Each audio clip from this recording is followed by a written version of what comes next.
Welcome back, trainers, and we have a lot to talk about here, discussing these new legendaries that were released in the wild. First time ever seeing this. So if you remember back when Pokemon Go was first released, if you are playing that or paying attention to any of the YouTube videos or people discussing how legendaries are possibly going to be released, we all thought that they would be in the wild. You'd see YouTube videos with a Mewtwo on the map and, how is it going to be released? Or, some ridiculous shiny Mewtwo on the map.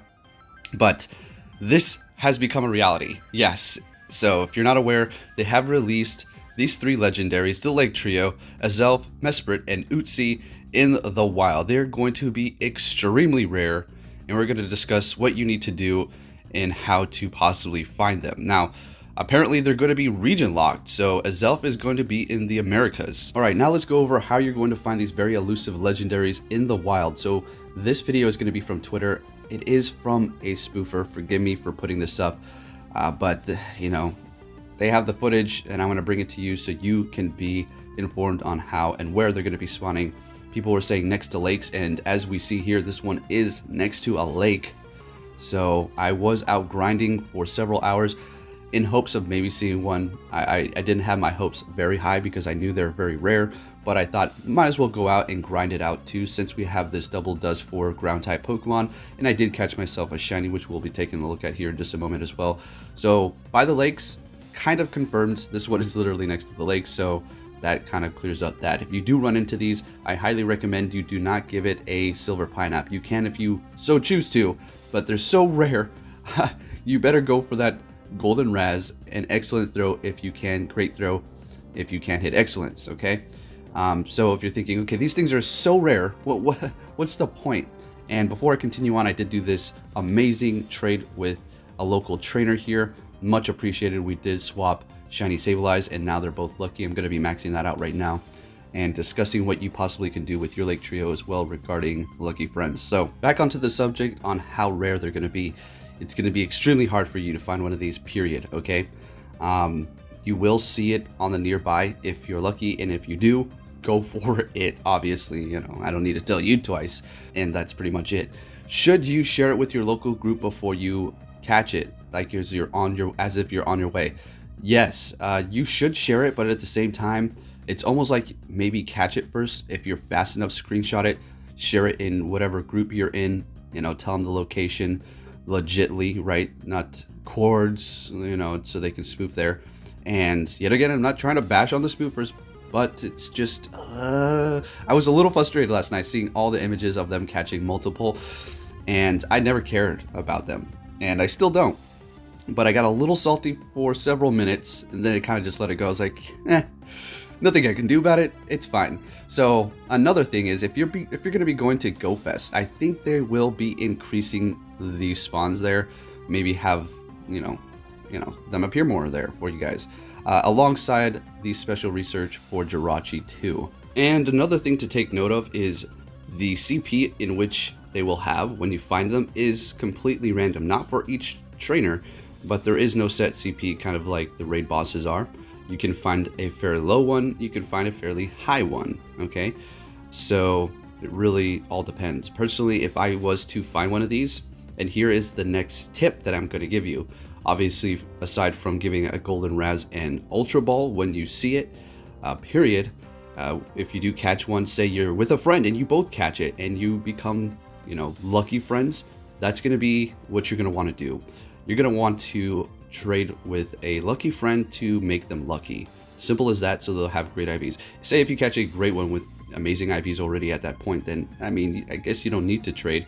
And at the same time, when you do make a Pokemon become lucky, it doesn't reduce the candy cost, so you're still going to be putting in the same amount of rare candies. Yes, rare candies.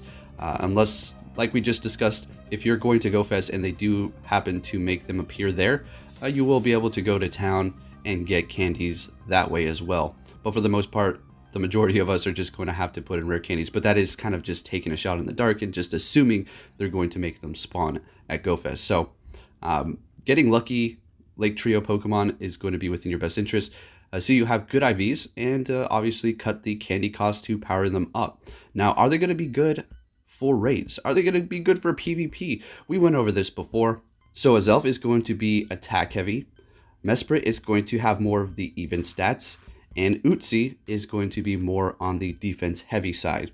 So I would think Uxie maybe possibly for the Great League, because it does have confusion as well as a double charge move. We're going to be taking a look at their stats here in just a moment. So what do you think, folks? This is quite amazing. You know, this is originally how we thought legendary Pokemon were going to be introduced into Pokemon Go, and several years later, we're finally seeing it. Okay, I like this. I really do. The only problem is people are taking advantage, and you know, cords here, cords there, and now we're all going to, legit players are not going to really have them, right? So it's just the way it goes, right? Like I said, if you go to GoFest, hopefully you'll have an increased spawn rate for them there, so you'll be able to catch plenty of them. Anyways, with that said, let's go ahead and take a look at their stats. And there's another thing we need to discuss as well. When I was downtown grinding, all of a sudden, I got a flood of people messaging me about Shellos, right? So, Gastrodon, that's what it evolves into. What's going on? Niantic literally bring it out and then retracted it, snapped their fingers, it vanished away. So what do I think is going on with that? I think personally they wanted, well, they didn't want to release it. They were getting ready. Everything was, you know, set in stone for it to be released into Pokemon Go. They just had to flip that switch, and somebody spilled their coffee and accidentally hit that switch. Possibly it's what's going on here. I think they will be released after the Earth Day rewards. Thursday, May 2nd is when the Earth Day rewards are going to end. Yes, in my last video, I did say Tuesday, May 2nd. Sorry about that. It's not going to be Tuesday. It's going to be Thursday, May 2nd. And after that, I do believe they will be releasing Shellos back into Pokemon Go. Kind of like a end of event special, and finally releasing that Gen 4 Pokemon. Do I think more are going to be coming alongside it? Probably not. Just the Shellos, simple as that. But people out there do have it for when they did accidentally release it. And yes, they evolved it so they have Gastrodons. So yeah, pretty amazing that you have that early. Let's go on to the information regarding them, their stats, and discuss them as far as PvP and raids go. So we're going to be starting off with Uxie here. They're all going to be pure Psychic type Pokemon. And let's go ahead and take a look. So this one is going to be maxing out at 2,524 CP at 100% IV, attack 156, defense at a whopping 270. So as you can see, it is quite defense heavy there, making it quite possibly good for PvP. It will be able to soak up hits, but its stamina is okay. It's not the best. I would like to see something with lower attack have better stamina, but that defense is quite nice. So the stamina is 181. Being a pure Psychic type, it is going to be weak to Bug, Dark, Ghost, resisting fighting, and Psychic here. So let's go on to the moves. And they're all going to basically have the same moves except for one, all right? And that's going to be that charge move. So for the quick moves, we have Extrasensory and Confusion. For the charges, we have Future Sight, Thunder, and Swift. So Swift is going to be a double charge move, right? So you can able to get that off fairly quick in a PvP match. As far as Thunder, I don't think so, depending upon the types that are entering in that battle, if you had made a discussion or for a specific cup. But for the most part, I do believe legendaries are going to be banned more often than not in these Silt arenas. So yeah, you may want to just go with Future Sight and Swift if you're just playing with somebody else. As far as Thunder, not too much. So all right, so there you have that. I would personally go with Confusion and then Swift if I didn't purchase a secondary move. But if I did go for that second move, Future Sight is what I would get for that one there. So if we go back, let's go ahead and take a look at Mesprit here. Now, which one do I like out of all of them? That's going to be Uxie. Is going to be my favorite one. I just love the way it looks. But I'm pretty sure that one is not going to be for my region. Hasn't been 100% confirmed. Leave a comment down below telling me what you've seen and heard. Because I'm kind of getting mixed information here regarding where they're going to be spawning. So, but we do know by lakes to some degree, Lake Trio. We saw that video there. It was next to a lake, and I saw several others, and they were by water as well. So we have Mesprit here, right? Another Psychic type, because they're all going to be Psychic, maxing out at 3,058 CP, attack 212, defense 212, and stamina 190. So this one is going to be the more rounded one. Okay. So if we take a look now, as far as raids go, you have better Psychic types. Period. As far as PvP goes, they may find some sort of usability, possibly. We have to wait until they are actually used. You know, people have them and test them out going up against different Pokemon. But we have a plethora of different Psychic type Confusion users who can probably do a little bit better than they can, all right? If anything, Uxie does have that defense, so you will be able to tank through stuff. Anyways, let's move on here. Let's see what it has for the quick moves. Same as the last one, Extra Sensory and Confusion. For the charge moves, we have same except for one is switched. Last one had Thunder. This one has Blizzard. So there you go for the moves on this one here, Mesprit. We go back. Let's go to the last one, Azelf, which I do believe will be spawning in the Americas if these whole region deals are what they say they are, right? This is going to have a max EV of 3,210, attack 270, so this is the highest attack one out of all of them. So just to give you an idea, Alakazam has an attack of 271, and that is a great Psychic user as far as going up against raids. Confusion and Future Sight, it puts in work. It's a glass cannon, but this one's going to have 270, so it's just 1 point below it. So this one will find absolute usability going up against raids as a pure Psychic type user. So that's a plus. At least this one's going to be useful for something, right? I think Uxie is going to be for PvP, and then Mesprit is going to just be lingering somewhere in the void, right? So defense 151, stamina 181. Pure Psychic type, we already know the weaknesses. They're going to be the same as the others. For the quick moves, we have Extra Sensory, Confusion, all the same. And then for the charge moves, we have Future Sight, Fire Blast, and then Swift. So previously, for the other ones, the first one was going to be Thunder. Then the next one, Blizzard. Now this one's going to be Fire Blast. We have the element types going on there.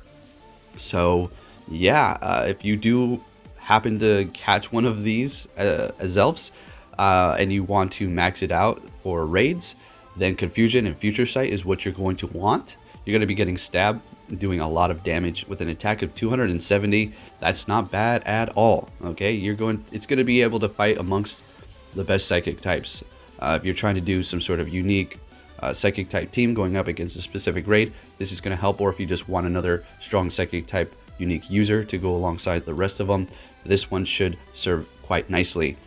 Personally, if I find any of them, obviously I'm going to be putting rare candies into it, powering it up. If I can't get a best friend who found one as well. But the thing is, like we went over before, I think we went over this, but more than likely, if you do catch one of these, you might have somebody else in the area catching it as well. And if you did have a best friend catch it alongside you, and you did become lucky friends, you will be able to, well, trade them, unless you had a perfect one, which, holy cow, wow. All right, if you find a perfect one of these, then wow, it's extremely rare. Then you'll be able to trade, get lucky, and save yourself some Stardust. But remember, lucky friends and lucky Pokemon do not cut down the candy cost, right? That's just all the same. You're going to just have that Stardust cost. So there you have it for the Lake Trio and their stats and my thoughts. This one here is going to be great for raids.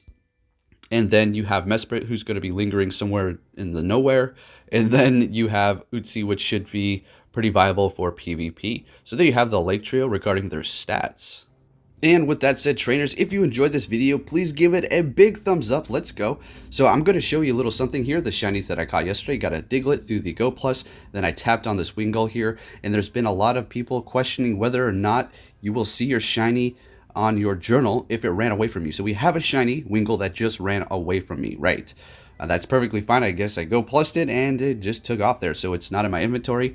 Now, if we go to the journal here, it should show up as a shiny because I actually did see it. Wait for it to load. All right, we didn't see it. I'm going to go back into the journal here, though, and it's going to appear as a normal Wingull. So that clears up the error. I've been knowing this for some time now, but there you have your evidence. All right, trainers, so this is pretty exciting. I did decide to go out there and just grind it out and skip the secondary video for yesterday and, you know, take advantage of the double dust for the ground types. I still need that shiny Sandshrew, so that is something I can still look forward to possibly getting. And even if there is the most minute chance of me finding one of these Lake Trio, the possibility is still there. So I will go out there and give it a shot. I'm not going to just sit by and say, well, they're so rare, I give up. Maybe in several months, right? Maybe in several months. I'm not going to give up. I'll never give up on anything. But I will still give it a shot because you can't drive around or walk around or grind around or do whatever you're doing continuously looking for this. Oh, yes, you can. What am I saying? Yes, you can. So, hey, it's still there. Just keep an eye out for your nearby and just look out. Also, make sure you don't push your Go Plus all the time. For a new Pokemon, it should vibrate differently and show yellow. So there is that indication, but you never know. You might just push it instinctively and oopsie. Oopsie, there goes oopsie. All right, anyway, thank you for watching, traders, and I'll be catching you all on my next video. Take care.